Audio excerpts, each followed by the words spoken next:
Hola queridos amigos, os deseo un martes santo, un día muy especial de preparación de nuestro corazón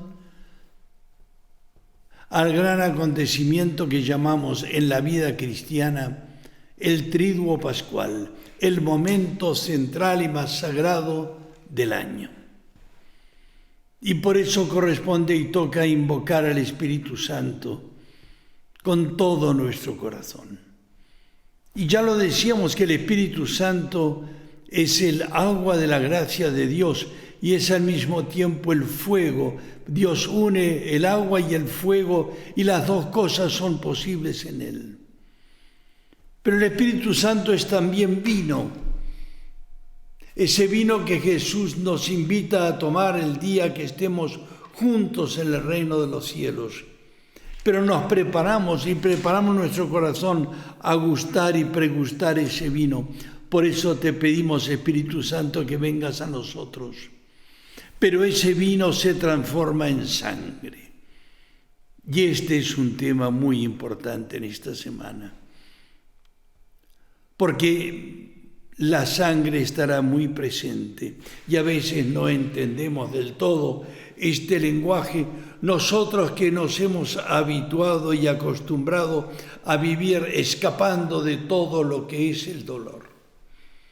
Por eso te pedimos, Espíritu Santo, que vengas a instruirnos, a informarnos, a hacer descubrir aquellas pautas que son tus pautas y que viene a adoctrinar nuestro interior. Por eso te decimos, ven Espíritu Santo, llena los corazones de tus hijos y enciende en ellos el fuego de tu amor. ¿Por qué es fuego el Espíritu? Porque es un fuego que arde como arde el amor, porque es más fuerte que la muerte. Y entonces esta semana será para nosotros también una forma de aprender a vivir. Por eso insistimos, Espíritu Santo, ven a ayudarnos, ven a instruirnos, ven a santificarnos, a iluminarnos y a fortalecernos. Porque tú eres gracia para entender con la inteligencia y fuerza para responder con la voluntad. Por eso te decimos y te insistimos, ven Espíritu Santo. Y lo necesitamos especialmente en esta semana y en estos días para poder profundizar mejor en lo que el Señor nos quiere decir. Y en eso me permito invitaros a reflexionar bien las cosas que nos está explicando el Padre Enrique, porque él, como especialista que es de San Ignacio de Loyola, es capaz de hacernos entender cosas que a primera vista pueden no corresponder a nuestra forma de ser. Él tenía una expresión que para mí es muy iluminativa, muy simple, muy actual, cuando decía los ejercicios espirituales no son un analgésico. Y a veces yo les digo, incluso a amigos que se dedican a dar los ejercicios espirituales y que invitan a la gente, venid a pasar unos días de paz, a un oasis espiritual. Y les digo, cuidado. A los ejercicios espirituales a veces venimos para ser fuertemente sacudidos, sobre todo cuando nos encontramos con la voluntad de Dios y cuando nos encontramos con que hay cosas de Dios que no siempre entendemos bien. Y entre esas cosas está particularmente el misterio pascual que nos estamos preparando a vivir. Y por eso mismo entonces nosotros debemos tratar de entrar más a fondo en eso que decíamos cuando nos iniciamos en el conocimiento de la persona de Jesucristo, hablando de corazón a corazón. Esa expresión de la petición que San Ignacio nos invita a hacer, el conocimiento interno de la persona de Jesucristo. Interno es entrar en el corazón de Cristo, esa devoción al Sagrado Corazón que es muy enriquecedora, muy iluminadora al mismo tiempo. Pero no solo el corazón de Cristo conocido desde fuera, sino desde nuestro propio interior, nuestro propio corazón al corazón de Cristo, de corazón a corazón. Por algo dice él: estoy golpeando en la puerta de tu corazón. Si alguien me abre, yo entraré a comer con él y él conmigo. Para hablar de corazón a corazón y al mismo tiempo, como hemos dicho en algún momento, para poner las cartas sobre la mesa y situarnos mejor ante la realidad de nuestra existencia y nuestra visión cristiana. Y me parecía muy importante que el Padre Enrique estaba explicándonos en qué consiste realmente ser cristiano. No solo cuando nos decíamos que no tenemos que tomar los ejercicios como un analgésico, como una forma de no sufrir. No, es que no se trata de escaparnos del sufrir, porque Jesús vino a enseñarnos precisamente a sufrir. Y esto se puede ver mal y esto puede chocar a algunos. Yo no quiero sufrir más, he sufrido demasiado. Y es verdad que hay personas que han sufrido demasiado y que tienen el corazón herido. Pero también son personas que a veces han descubierto que empezar a amar es empezar a sufrir. Y entonces, en ese sentido, la Semana Santa debe adquirir su sentido más pleno cuando entramos en el misterio de Jesucristo, que no esconde ni su sufrimiento ni el nuestro, porque nos dice: si alguien quiere venir conmigo, que tome su cruz y que me siga. No está diciendo que le va a evitar todos los sufrimientos, pero sí que le va a dar sentido y sentido de amor al dolor. Y aquí me permito contaros una historia que la he vivido personalmente y con una impresión muy profunda. He acompañado durante muchos años a un grupo, una comunidad neocatecumenal, donde entre otros había un queridísimo amigo llamado Joaquín, que venía a buscarme los sábados para llevarme a celebrar la Eucaristía. Yo era el presbítero principal de esa comunidad, como para poder de esa manera acompañarlos en la experiencia de la Eucaristía, que es el corazón de la vida cristiana. Y yo lo quería mucho y vivíamos una vida completamente normal, hasta que de pronto un día me llama para decirme: debo decirte una buena noticia. ¿Sí? ¿Qué te pasa? ¿Qué pasa? Que me quedan 3 meses de vida. ¿Qué dices?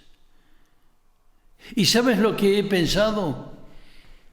Trabajaba en una empresa Iberdrola y allí estaba con sus amigos y compañeros, y cuando se dio cuenta de que tenía una enfermedad sin retorno, se decidió invitar a todos sus colegas del trabajo, sus compañeros, para darles una gran noticia. Y entonces resulta que efectivamente buscó una fecha cercana y los invitó a todos sus compañeros para vivir una cosa que quería contarles. Todos se imaginaban inmediatamente: sí, tiene algo que decirnos, seguramente que en la empresa lo van a ascender y que, nos quiere notificar de esta gran noticia. Y llegó el momento del encuentro, de los brindis, y como suele ser a veces en el brindis, se dice el porqué de las cosas, el porqué de la celebración, y es entonces allí cuando él les dijo: pues la noticia que tengo que daros es que me quedan 3 meses de vida. Tengo un cáncer de páncreas y esto es sin retorno. Y quería decíroslo para celebrarlo juntos, porque me voy al cielo, me voy con Dios. El estupor que semejante cosa produjo en la gente era indescriptible.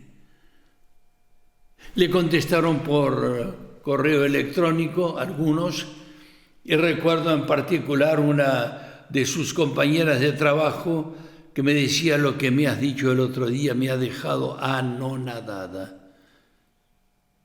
Me ha roto todos los esquemas. Y llegado a este punto te pido que me digas una sola cosa. ¿Quién nos enseña a morir? Y la respuesta de nuestro amigo fue muy simple: el que nos enseña a vivir. Y de eso se trata en esta Semana Santa. Bueno, se trata, es un aspecto por lo menos. Aprender a vivir es también aprender a dar el sentido de la vida, en la cual el sentido de la muerte es parte del sentido de la vida.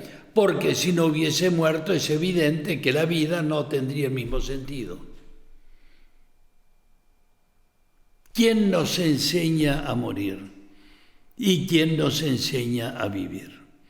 La respuesta es una sola, evidentemente, y si hablamos de Semana Santa, el gran maestro de la vida, el que nos enseña a vivir, es Jesús. Jesucristo el Señor. Y entonces nos adentramos en esta semana como para ser capaces de llegar a entender hasta dónde hemos de llegar, cómo podemos hacer para descubrir el sentido de todas estas cosas. Y entonces, en medio de todo esto, pues yo quería hablaros hoy, y lo hago de una manera distinta, porque si os dais cuenta, más bien tengo la tendencia a explicar el entorno en el cual vivía Jesucristo. Bueno, la última vez hicimos una excepción, estuvimos hablando de los símbolos que identificaban a los cristianos que descubrían a Cristo y que lo hacían parte de su vida, hasta querer que esté su persona, su presencia, su signo, su símbolo en sus mismos féretros. Y entonces allí es donde podemos ahora adentrarnos mejor en el sentido de todo lo que significa el saber vivir como Jesús nos enseña.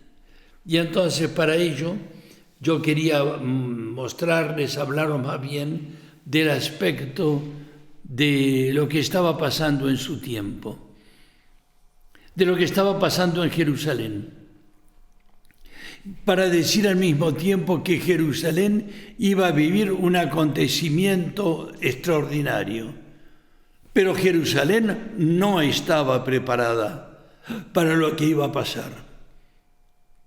Cuando digo Jerusalén no estaba preparada, quiero decir que la gente de Jerusalén, y sobre todo los principales, los sumos sacerdotes, los sacerdotes mismos y los levitas del templo, y además los pensadores, los doctores de la ley, que eran los fariseos o los otros grupos de saduceos, no estaban preparados para lo que iba a venir. Y aquí es donde hay un aspecto de la figura de Cristo que no siempre la vemos como toca. Jesucristo vino a darles una noticia para la cual ellos no estaban preparados, como les pasó a nuestros compañeros, a los compañeros de Joaquín, que no estaban preparados para recibir la noticia de que su amigo iba a morir. Me acuerdo incluso que yo tuve que irme de viaje y esperaba al volver poder encontrarme con él para despedirme, y llamé a su esposa y me dijo: no, lo hemos enterrado el sábado. No habían durado 3 meses, sino solamente 2, el tiempo de vida que le quedaba. Pero se fue feliz.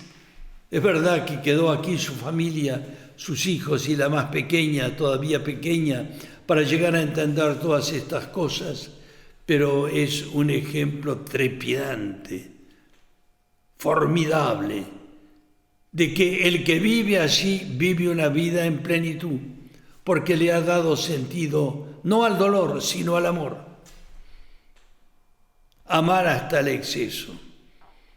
Y entonces hay una cosa que fue la que hizo Joaquín como un ejemplo de lo que hizo Jesús.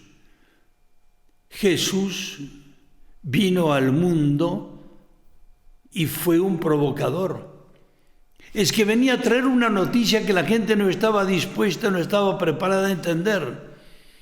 Y entonces se dio de muchas maneras esa forma de provocar. Me acuerdo el autor de una colección de libros sobre el Evangelio, unos libros que son como más que un resumen, una concordancia de los Evangelios, cosas que normalmente no se debe hacer, pero que en este caso, para ilustración y conocimiento inicial de los cristianos, pues tuvo mucho éxito el Evangelio de Jesús, que se difundió muchísimo.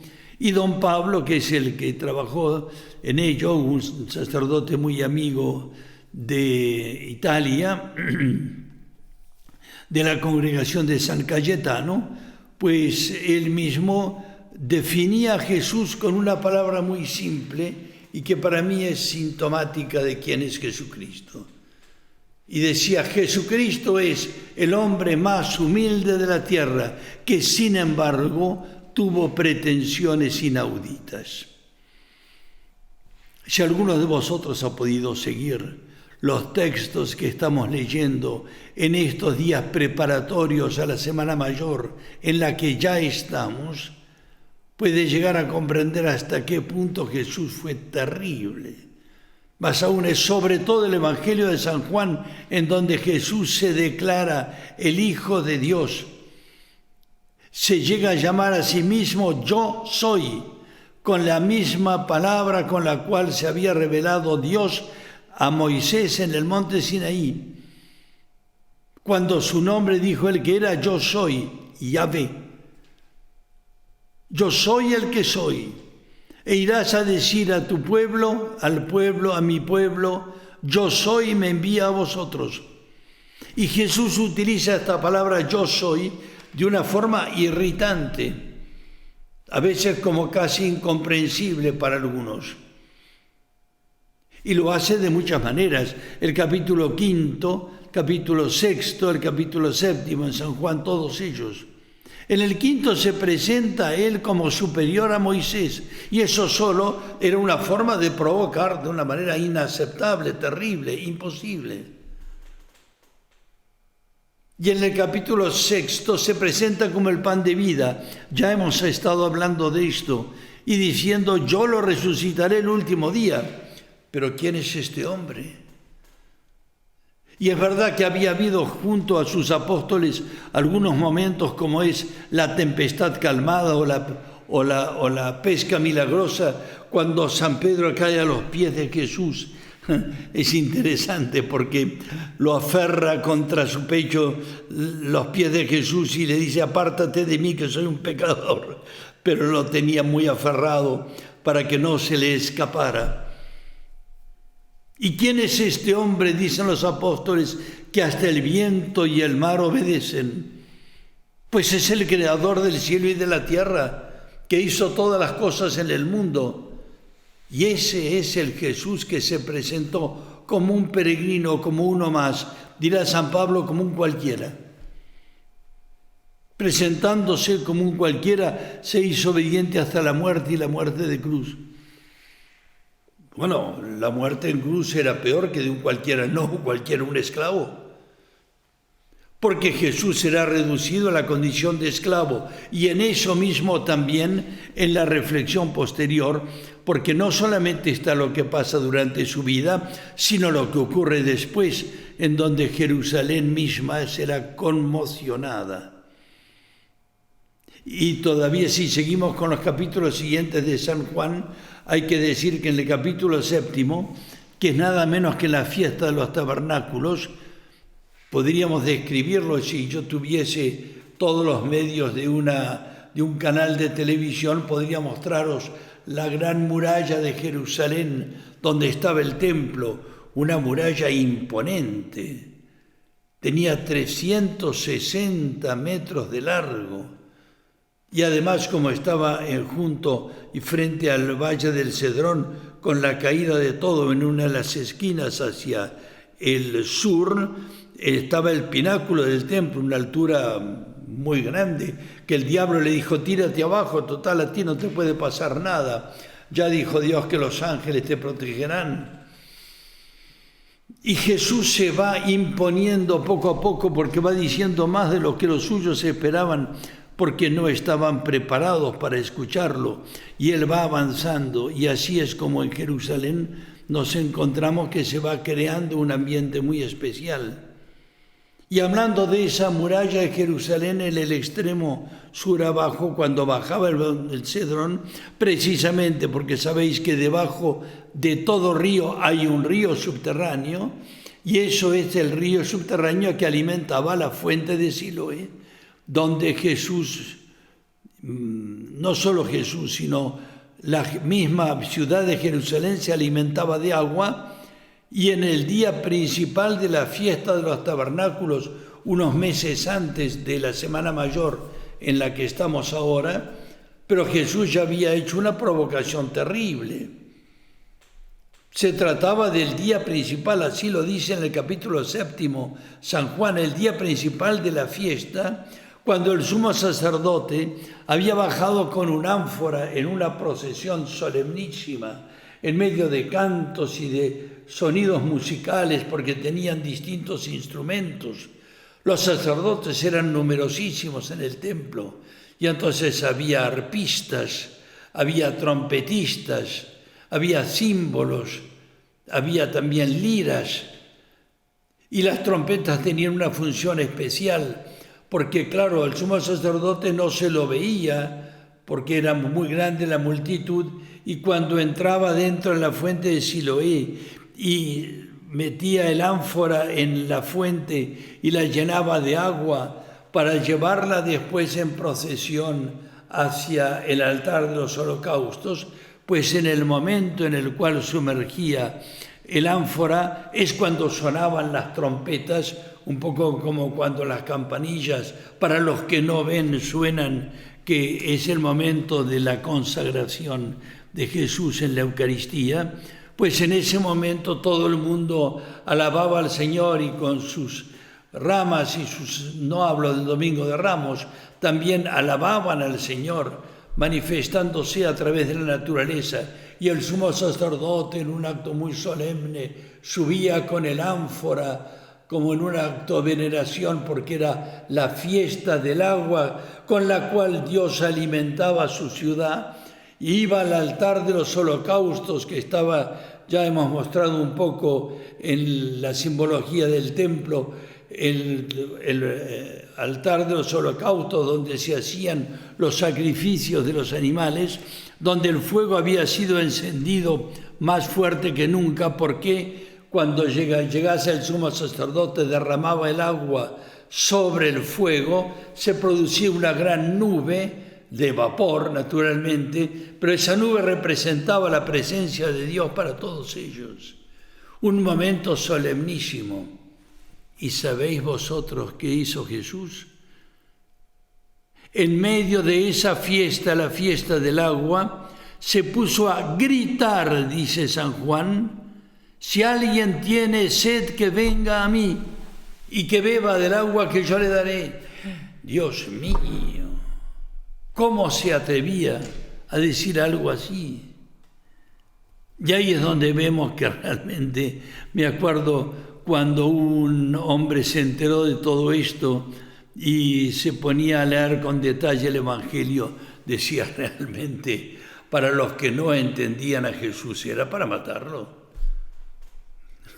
Yo casi diría, pobres fariseos, ante semejante espectáculo. Y no terminaba todo allí, porque por la noche había la fiesta de la luz, porque se había iluminado el atrio, sobre todo el atrio de las mujeres, que era donde todo el mundo se reunía, y también, por supuesto, detrás en el altar de los holocaustos, estaba iluminado con las lámparas de aceite, y era un brillo y era una gran alegría. Y había los malabaristas que tenían unas antorchas con las cuales hacían malabares, unas especies de fuegos artificiales, Y entonces en esa fiesta, que era la fiesta del agua primero y de la luz por la noche, pues a la mañana siguiente la gente, recordando lo vivido, Jesús se puso a decir: yo soy la luz del mundo. ¡Oh, qué barbaridad! ¿Cómo era posible que esto sucediera, que se animase a preparar esto? Pues amigos queridos, Jerusalén no estaba preparada y Jesús venía a dar una noticia que nadie podía llegar a comprender. Aún a nosotros, después de tanto tiempo, nos cuesta llegar a entender cómo es posible que la misma palabra de Dios, el mismo Dios eterno, venía a ofrecer su vida al decir quién era Él. Amigos queridos, no puedo seguir ahora, pero entendamos que Jerusalén no estaba preparada para lo que vamos a vivir esta semana, y entonces encontraremos que Jesús no tenía más remedio que entregar su vida para que todos los que lo vieran creyeran en Él. Seguiremos hablando de estas cosas. Muchas gracias por su atención.